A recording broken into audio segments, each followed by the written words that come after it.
살다 보면 인간관계 갈등 때문에 서로 얼굴을 붉히는 일이 생깁니다.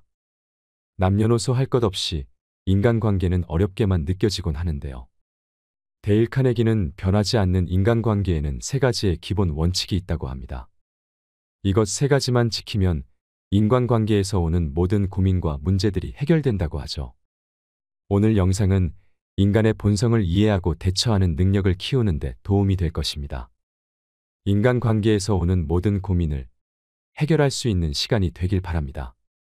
전 세계 1억 부 판매 베스트셀러 데일 카네기 책에서 성공 철학을 듣겠습니다. 인간관계가 진짜 쉬워지는 세 가지 방법. 첫 번째, 잘못을 지적하거나 비난하거나 불만을 표현하지 말라. 저는 사람들에게 기쁨을 주고 좋은 시간을 보내도록 도우면서 제 인생의 한창 때를 보냈습니다. 그런데도 돌아온 거라곤 모욕과 쫓기는 신세뿐이네요. 알 카포네가 한 말이다. 그렇다. 미국에서 가장 악명 높은 공공의 적이자 시카고를 총성으로 물들인 사악한 갱두목 말이다. 카포네는 자신에게 죄가 있다고 생각하지 않았다. 오히려 자신이 은혜를 베풀고 있는데 사람들이 그걸 몰라주고 자신을 오해한다고 생각했다. 더치 슐츠도 뉴요크에서 갱단의 총에 쓰러질 때까지 자신을 그렇게 생각했다. 뉴욕에서 가장 악명 높은 범죄자 중 한 명이었던 슐츠는 어느 신문과의 인터뷰에서 자신을 공공의 자선가라고 말했다. 진심이었다. 이 주제와 관련해 흥미로운 편지를 주고받은 적이 있다. 상대는 뉴욕의 싱싱교도소에서 오랫동안 교도소장을 지낸 루이스 로즈였다. 로즈는 이렇게 단언했다. 싱싱에 있는 범죄자 중에서 자신이 나쁜 사람이라고 생각하는 사람은 거의 없습니다. 그들도 당신이나 나와 똑같은 인간입니다. 그래서 자신을 합리화하면서 변명을 합니다. 자신이 왜 금고를 따야 했고 빠르게 방아쇠를 당길 수밖에 없었는지 다들 이유가 있습니다. 대부분은 오류가 있든 논리적이든 어떤 식으로든 이유를 대서 본인의 반사회적 행동을 정당화하려고 합니다. 자기 자신에게조차 말이죠. 그렇기 때문에 자신은 애초에 감옥에 와서는 안 되었다는 견해를 완강히 유지하는 겁니다. 감옥에 갇힌 극악무도한 죄수들조차 그 어떤 일에도 자신을 탓하지 않는다면 여러분이나 내가 만나는 평범한 사람들은 과연 어떨까? 워너메이커 백화점의 설립자 존 워너메이커는 언젠가 이렇게 말했다. 남을 꾸짖는 건 바보짓임을 나는 30년 전에 깨달았다. 하느님이 지능이라는 선물을 모두에게 똑같이 나누어 주지 않으셨다고 해서 그걸 속상해하고 있기에는 나 자신의 한계를 극복하는 것만으로도 벅차다. 워너메이커는 이 교훈을 일찌감치 깨쳤지만 나는 30년이 넘는 긴 세월을 혼자 이리저리 부딪히며 여기까지 온 후에야 대다수의 사람들이 그 어떤 일에도 자신을 비난하지 않는다는 사실을 깨달았다. 그게 아무리 틀렸다고 해도 말이다. 비난은 헛수고다. 비난을 받은 상대는 방어하는 입장이 되기에 보통은 자신을 정당화하려고 길을 쓰기 때문이다. 비난은 위험하다. 비난은 사람들의 소중한 자존심에 상처를 내고 자존감을 다치게 하며 붕괴하게 만든다. 세계적인 심리학자 스키너는 동물의 잘한 행동에 보상을 주면 나쁜 행동에 벌을 주는 것보다 학습이 훨씬 더 빠르고 배운 내용도 더 효과적으로 기억한다는 사실을 실험으로 증명했다. 인간에게도 똑같이 적용된다는 사실이 나중에 밝혀졌다. 비난으로는 지속적인 변화를 만들어내지 못한다. 오히려 당사자는 억울해하는 경우가 많다. 역시나 위대한 심리학자인 한스셀리에는 이런 말을 했다. 우리는 인정받기에 목마른 만큼 비난을 두려워한다. 비난이 낳은 억울한 심정은 직원이나 가족, 친구를 기운 빠지게 만든다.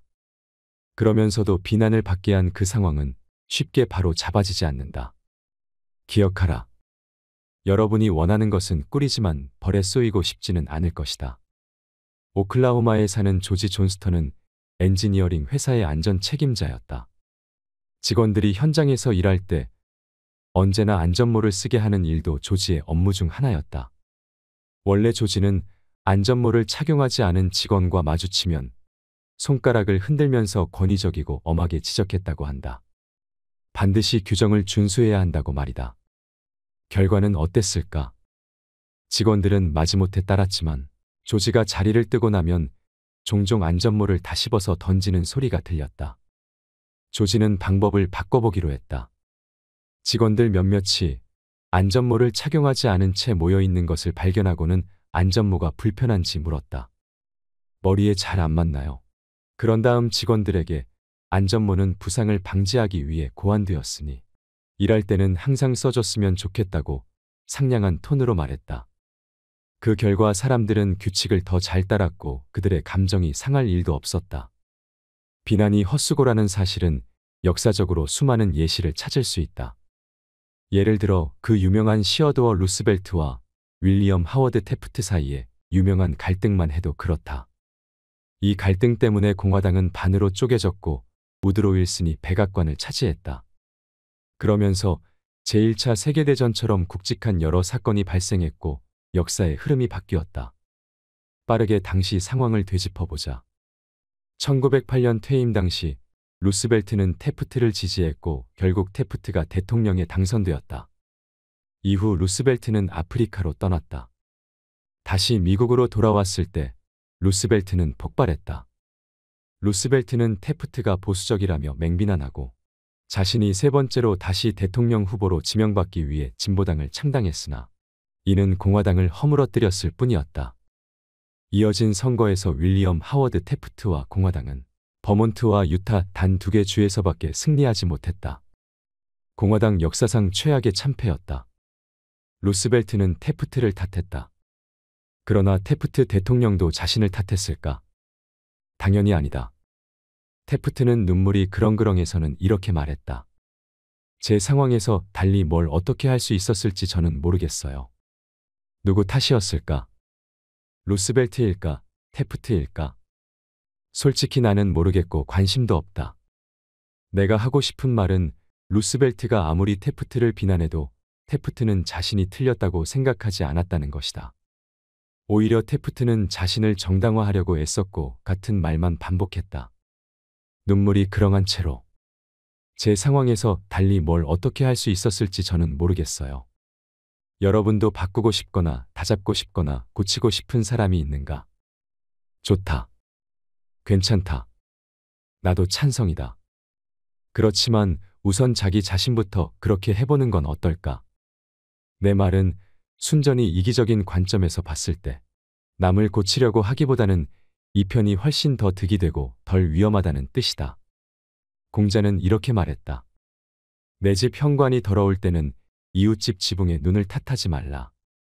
아직 어려서 다른 사람들에게 멋있게 보이려고 애쓰던 시절에 내가 미국 문학계에서 두각을 드러내던 리처드 하딩 데이비스에게 바보 같은 편지를 쓴 적이 있다. 나는 어느 잡지에 작가들에 관한 글을 기고할 예정이었기에 데이비스에게 그의 작업 방식을 알려달라고 요청했다. 그보다 몇 주 앞서 어딘가에서 받은 편지 한 통의 말미에 이렇게 쓰여 있었다. 말을 받아 적었으나 읽지 않았음. 굉장히 인상 깊었다. 글쓴이가 아주 바쁘고 중요한 거물이라는 느낌이 들었다. 나는 전혀 바쁘지 않았지만 리처드 하딩 데이비스에게 인상적으로 보이고 싶어서 내 짧은 편지의 끝부분에 똑같이 썼다. 말을 받아 적었으나 읽지 않았음. 데이비스는 굳이 답장을 쓰는 수고를 하지 않았다. 내가 쓴 편지의 아래쪽에 이렇게 써서 돌려보냈을 뿐이다. 무례를 무례로 돌려드립니다. 그래, 내가 실수했다. 어쩌면 나는 그런 비난을 들어도 쌌다. 하지만 나도 인간인지라 분한 마음이 들었다. 어찌나 분했던지 10년 뒤 리처드 하딩 데이비스의 부고를 읽었을 때도 오직 내 마음에는 나에게 상처를 준 사람이라는 생각밖에 없었다. 내일 당장 누군가에게 죽을 때까지 수십 년 묵은 원한으로 남을 행동을 하고 싶다면 신랄한 비난을 한마디 던지면 된다. 그 비난이 아무리 정당화될 수 있다고 하더라도 말이다. 사람을 대할 때는 상대방이 논리적인 존재가 아니라는 사실을 꼭 기억하기로 하자. 상대방은 감정의 동물이고 선입견이 가득하며 자존심과 허영심에 휘둘리는 존재다. 영국 문학을 풍요롭게 만들어 주었던 최고의 소설가 중 한 명인 토머스 하디는 성정이 예민했다. 그는 혹독한 비난을 듣고 나서는 두 번 다시 소설을 쓰지 않았다. 영국의 시인 토머스 채터턴은 비평 때문에 죽었다. 벤저민 프랭클린은 젊은 시절 눈치가 없었다.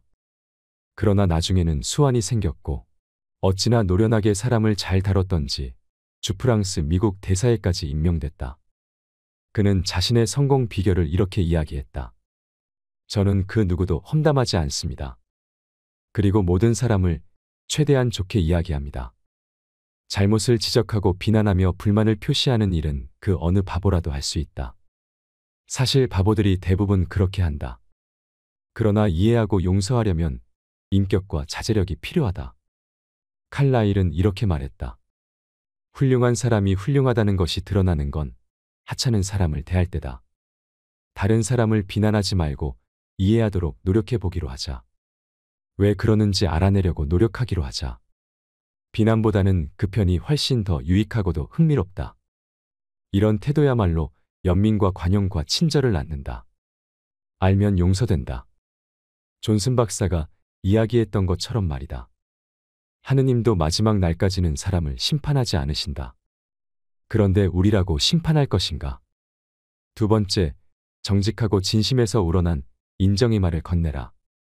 누가 무엇을 하도록 만드는 방법은 세상에 하나밖에 없다. 혹시 이에 대해 생각해 본 적이 있는가? 그렇다. 방법은 단 하나뿐이다. 바로 상대가 그 일을 하고 싶게 만드는 것이다. 기억하라. 다른 방법은 없다. 물론 옆구리에 권총을 들이대면 손목시계를 끌어주고 쉽게 만들 수는 있다. 해고하겠다고 협박하면 직원들이 협조하게 만들 수도 있다. 우리가 등을 보이기 전까지는 말이다. 하지만 이런 방법은 원치 않는 부작용을 낸다. 상대가 무언가를 하게 만드는 유일한 방법은 상대가 원하는 바를 주는 것이다. 상대는 뭘 원하는가? 현대 심리학의 초석을 놓은 지크문트 프로이트는 우리가 하는 모든 일이 두 가지 동기에서 출발한다고 했다. 성적 충동 또는 훌륭해지고 싶은 욕망.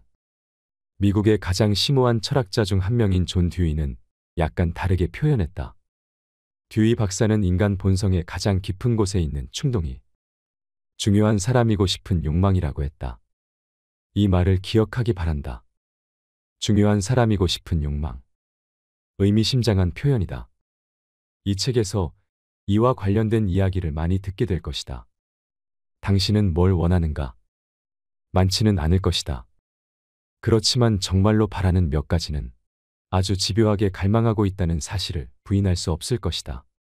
대부분 사람들은 아래와 같은 것을 원한다.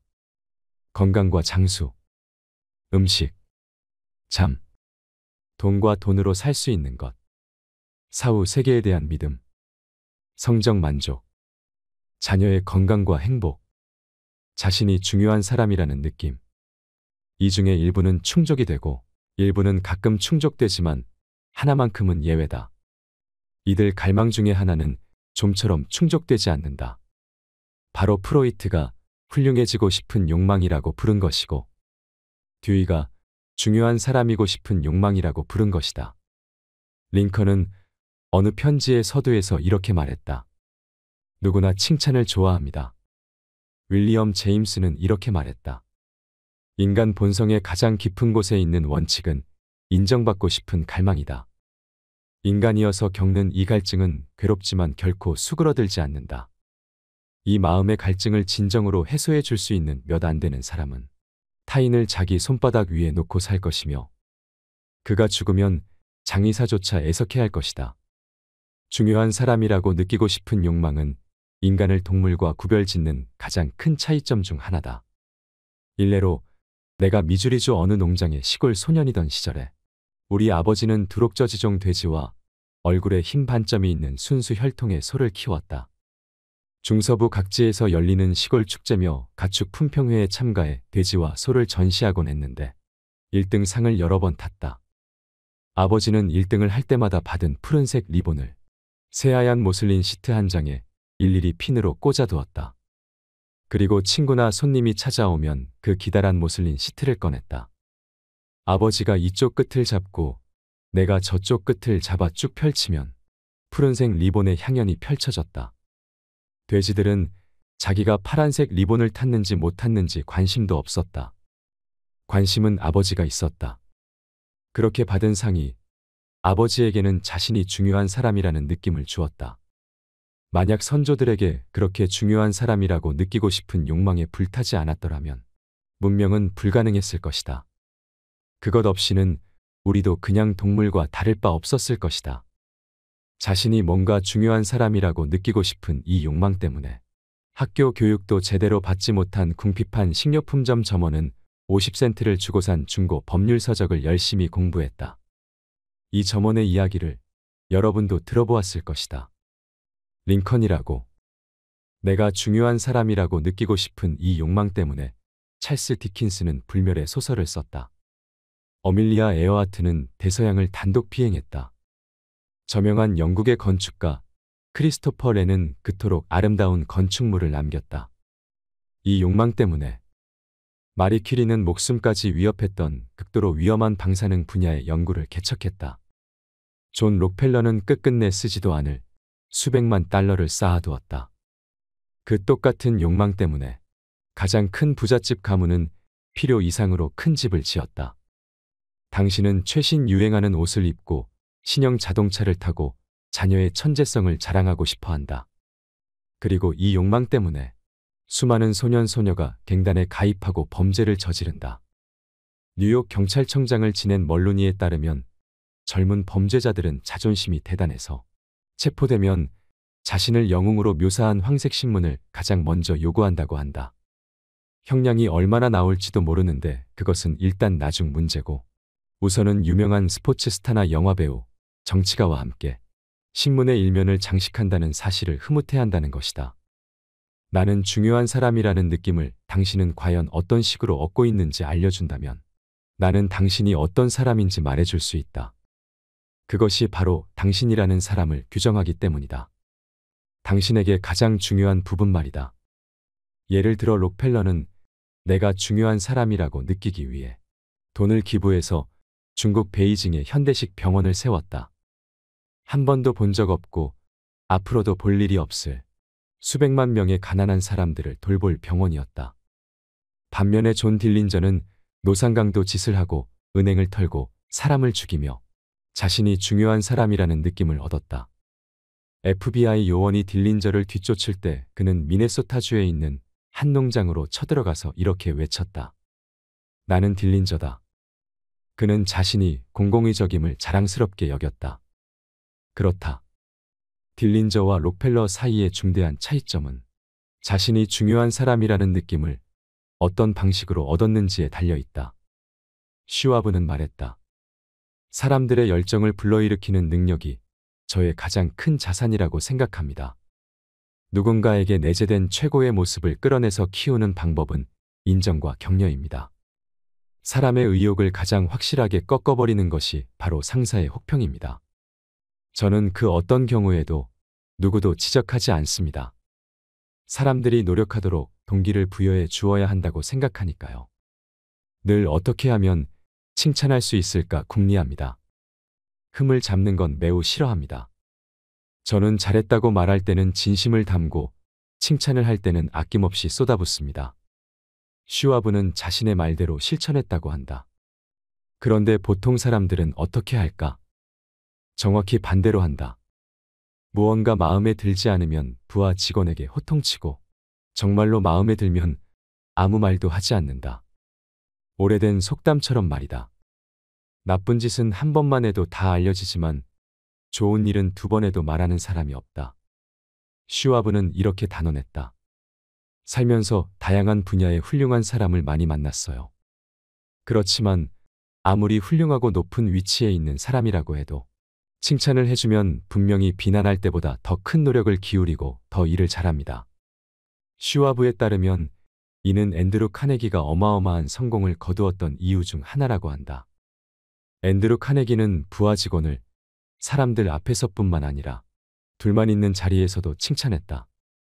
묘비명에서까지 부하 직원들을 칭찬했다. 앤드루 카네기가 직접 미리 써둔 묘비명은 다음과 같다. 자기보다 똑똑한 사람들을 주위에 둘 줄 알았던 사람이 여기에 잠들다. 몇 년 전 가출한 아내들에 관한 연구가 있었다. 아내들이 집을 나간 주된 이유가 뭐였을까? 바로 인정받지 못한다는 생각이었다. 가출한 남편들을 연구해도 똑같은 결과가 나올 것이다. 배우자를 너무나 당연하게 여겨 고마워하는 마음을 상대에게 표현하지 않는 사람이 많다. 우리 수업을 듣는 학생이 아내의 부탁에 관한 이야기를 들려준 적이 있다. 이 남자의 아내는 교회의 다른 부인들과 함께 자기계발 수업을 들었다고 한다. 아내는 더 좋은 배우자가 되기 위해 할 수 있는 일 6가지를 적어가야 한다면서 남편에게 좀 도와달라고 했다. 남편은 이렇게 말했다. 그런 부탁을 한다는 게 놀라웠어요. 솔직히 제가 아내의 바꾸고 싶은 점을 말하라고 하면 6개는 우습죠. 반대로 아내에게 저한테 바뀌었으면 하는 점을 말해보라고 하면 1000개는 될 수 있을 거예요. 저는 아무것도 말하지 않았죠. 대신에 이렇게 말했어요. 생각해보고 아침에 알려줄게. 다음 날 아침에 아주 일찍 일어났어요. 꽃집에 전화를 했죠.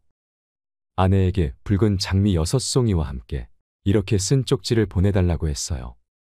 당신에게 바꾸고 싶은 6가지를 도저히 생각해낼 수가 없어. 나는 당신을 있는 그대로 사랑해. 그날 저녁 집에 오니까 문 앞까지 누가 마중을 나왔겠어요. 그렇죠. 아내가 달려 나오더라고요.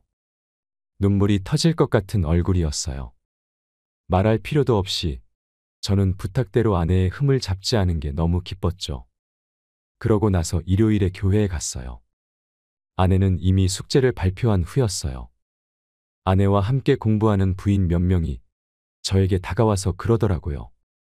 그렇게 자상한 행동은 제 평생 처음 들어봤어요. 감사가 가진 힘을 깨닫는 순간이었어요. 우리는 자녀나 친구, 직원의 신체 건강은 걱정하면서 왜 좀처럼 자존감은 신경 써주지 않을까? 힘내라고 영양가 있는 음식은 만들어주면서 왜 친절한 인정의 말은 해주지 않을까? 그런 말 한마디가 기억에 남아 두고두고 노래할 텐데 말이다. 지금 이 글을 읽으면서 이렇게 말하는 사람도 있을 것이다. 헛소리 좀 그만하세요. 그건 그냥 아첨이죠. 저도 해봤지만 아무 효과가 없었어요. 똑똑한 사람들에게는 통하지 않는다고요. 물론 분별력이 있는 사람에게 아첨은 거의 효과가 없다. 아첨은 얄팍하고 이기적이고 진실하지 못하다. 당연히 실패해야 마땅하고 보통 실패한다. 그래, 개 중에는 인정의 말에 목말라서 아무거나 전부 칭찬으로 받아들이는 사람도 있을 것이다. 배가 너무 고프면 풀이라도 뜯고 지렁이라도 먹듯이 말이다.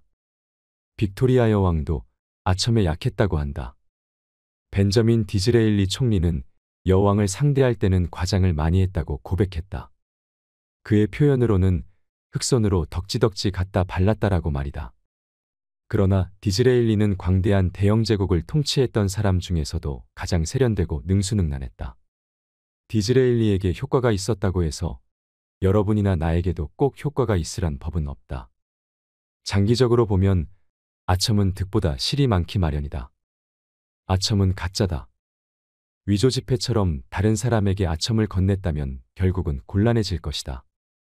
그렇다면 인정과 아첨의 차이는 뭘까? 간단하다. 하나는 진심이고 다른 하나는 진심이 아니다.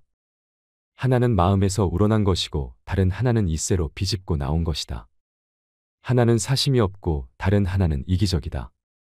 하나는 널리 찬사를 듣고 다른 하나는 널리 비난받는다. 얼마 전에 멕시코시티에 있는 차풀테펙 궁전에서 멕시코의 영웅 알바로 오브레곤 장군의 흉상을 보았다.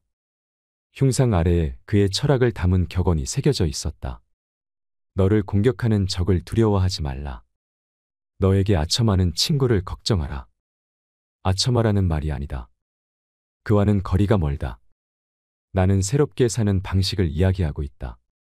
조지 오센은 버킹엄 궁전에 있는 본인의 서재에 6개의 격언을 걸어두었다. 그중 하나가 이거였다. 싸구려 칭찬은 주지도 받지도 말아라. 바로 이것이다. 싸구려 칭찬. 언젠가 아첨의 정의를 읽은 적이 있는데 여기에 다시 써본다. 아첨이란 자기 자신에 대해서 생각하고 있는 내용을 상대방이 그대로 읊어주는 것이다. 만약 아첨으로 모든 것이 해결됐다면 누구나 다 방법을 익혀서 모두가 인간관계의 달인이 되었을 것이다. 우리는 보통 시간의 95%를 나 자신에 관한 생각으로 보낸다. 그렇지만 잠시나마 나에 대한 생각은 좀 내려놓고 상대의 좋은 점을 한번 생각해 본다면 미처 입 밖으로 다 나오기도 전에 상대가 눈치챌 만큼 거짓되고 값싼 아첨 따위에 의존할 필요가 전혀 없을 것이다. 일상생활에서 우리가 가장 소홀히 하는 덕목 중 하나가 바로 인정이다. 어찌된 노릇인지 우리는 아들딸이 훌륭한 성적표를 받아와도 좀처럼 칭찬하지 않는다. 자녀가 첫 새장을 만들었거나 브라우니를 굽는데 성공해도 격려하지 않는다. 이런 종류의 관심과 칭찬보다 아이들을 더 기쁘게 하는 일은 없는데도 말이다. 다음에 외식할 때 음식이 기막히게 맛있다면 셰프에게 음식이 아주 훌륭했다는 말을 전하라. 지친 세일즈맨이 남달리 친절한 태도로 설명을 해주었다면 그 점을 짚어줘라. 목사나 강사, 강연가라면 청중을 향해 혼신을 다해 이야기했는데 고맙다는 말 한마디 돌아오지 않는 것이 얼마나 기운 빠지는 일인지 잘 안다. 전문가도 이런데 사무실이나 상점, 공장에서 일하는 사람과 내 가족, 친구들은 2배로 더 기운이 빠질 것이다. 직장에서는 모든 동료가 한 명의 인간이며 인정의 말에 목말라 한다는 사실을 절대로 잊지 말아라. 인정해주는 말이야말로 모든 영혼이 좋아하는 법정화폐 같은 것이다. 매일 방문하는 곳에는 조그마한 감사의 불꽃을 남기도록 노력해보라. 거기서 작은 우정의 불길이 만들어져 다음번에 방문할 때 등불처럼 환하게 비춰주는 걸 보면 깜짝 놀랄 것이다. 남에게 상처를 주는 일은 그 사람을 바꾸지 못할 뿐만 아니라 상대가 원하는 일도 아니다. 내가 종이를 오려 거울에 붙여놓는 바람에 매일 볼 수밖에 없는 옛말이 하나 있다. 나는 이 길을 한 번만 지날 것이다. 그러니 다른 인간에게 행할 수 있는 선행이나 베풀 수 있는 친절이 있다면 지금 당장 하도록 하자. 미루거나 방치하지 말자. 다시는 이 길을 지나지 못할 테니. 위대한 철학자 랠프 월도 에머슨이 이런 말을 했다. 내가 만나는 사람은 누구나 나보다 뛰어난 점이 있다. 그 점을 통해 나는 그 사람을 더 잘 알게 된다. 만약 에머슨도 그랬다면 여러분이나 나에게는 1000배는 더 그렇지 않을까. 내가 이룬 것, 내가 원하는 것은 그만 생각하자. 상대의 장점을 알아내려고 노력하자. 그런 다음 아첨은 잊어버려라. 정직하고 진심에서 우러난 인정의 말을 건네라. 잘했다고 말할 때는 진심을 담고 칭찬을 할 때는 아낌없이 쏟아부어라. 그러면 사람들은 당신의 말을 소중히 간직하며 평생토록 되낼 것이다. 당신이 그런 말을 했다는 사실을 까마득히 잊어버려도 되낼 것이다. 셋째, 상대가 간절히 원하게 만들어라. 여러분이 내일 누군가에게 어떤 일을 설득하고 싶으면 말하기 전에 잠시 자문해보라. 어떻게 해야 이 사람이 그 일을 하고 싶을까? 그러면 경솔하게 이야기를 꺼냈다가 부질없이 내가 바라는 사항만 잔뜩 늘어놓는 일은 생기지 않을 것이다. 성공하는 비결이 하나 있다면 나의 관점 못지않게 상대의 관점을 파악하여 그 사람의 시각에서 대상을 바라보는 능력이다. 여름이면 종종 메인주에 낚시를 하러 가곤 했다. 나는 개인적으로 크림을 올린 딸기를 아주 좋아한다. 그런데 무슨 이유에선지 물고기는 벌레를 더 좋아했다. 그래서 나는 낚시를 할 때는 내가 원하는 것은 생각하지 않았다. 물고기가 원하는 것을 생각했다. 낚싯바늘에 미끼로 크림을 올린 딸기를 끼우지 않은 대신 벌레나 메뚜기를 물고기 눈앞에서 흔들어대며 이렇게 말했다. 이거 먹고 싶지 않니? 왜 사람을 낚을 때는 똑같은 상식을 발휘하지 않는가? 제1차 세계대전 중 영국 총리를 지낸 로이드 조지는 바로 이 상식을 발휘했다.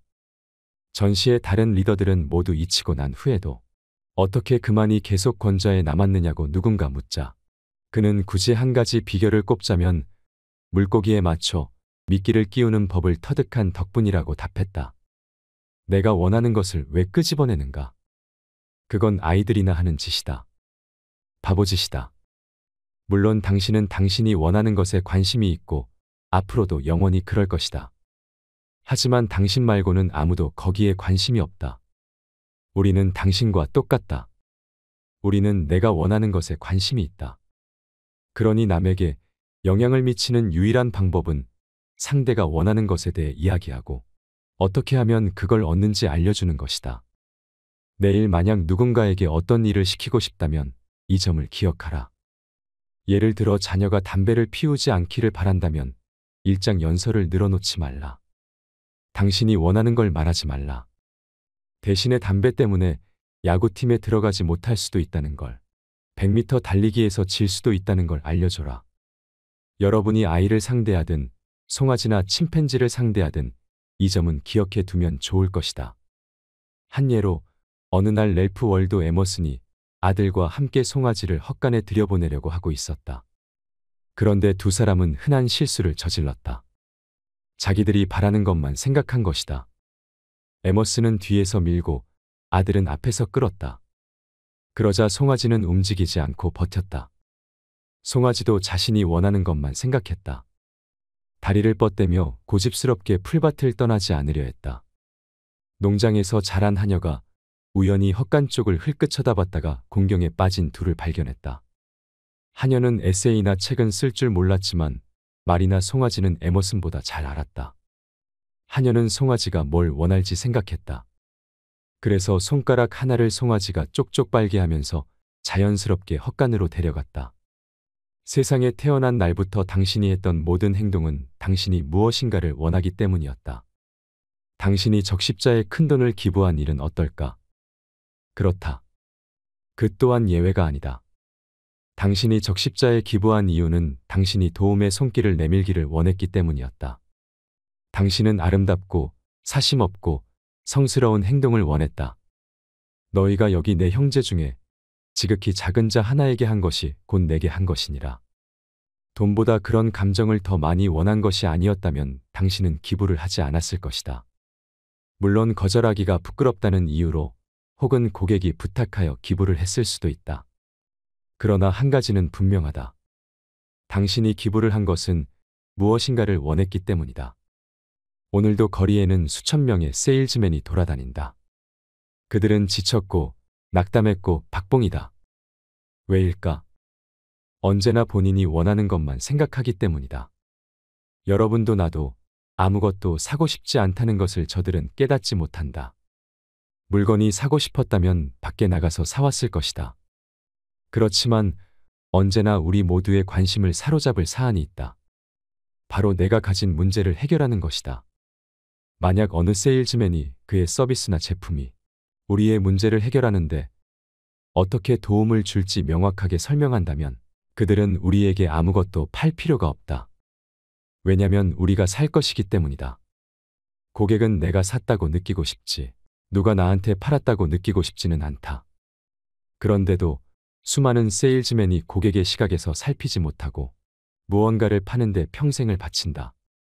남의 입장이 되어볼 수 있는 사람은, 타인의 사고방식을 이해할 수 있는 사람은 자신의 앞날을 걱정할 필요가 전혀 없다. 여러분이 이 책을 읽고 딱 하나만 챙겨간다면, 늘 조금이라도 더 다른 사람의 관점에서 생각하게 된다면 그것 하나만 얻어가도 여러분의 커리어에 귀중한 주춧돌이 될 것이다. 상대의 관점을 살펴서 상대가 정말로 그것을 원하게 만든다면 당신에게만 득이 되고 상대에게는 해가 되는 뭔가를 시키려는 듯이 보이지는 않을 것이다. 협상을 했다면 양쪽 모두에게 득이 되어야 한다. 자기 표현은 인간 본성이 절대적으로 요구하는 부분이다. 우리는 왜 똑같은 심리를 비즈니스에 적용하지 않는 걸까?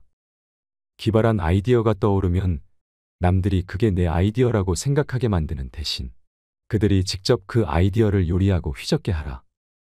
그러면 자기 아이디어라고 여길 테고 그리하여 그 아이디어를 좋아하게 될 테고 어쩌면 두 그릇씩 먹을지도 모른다.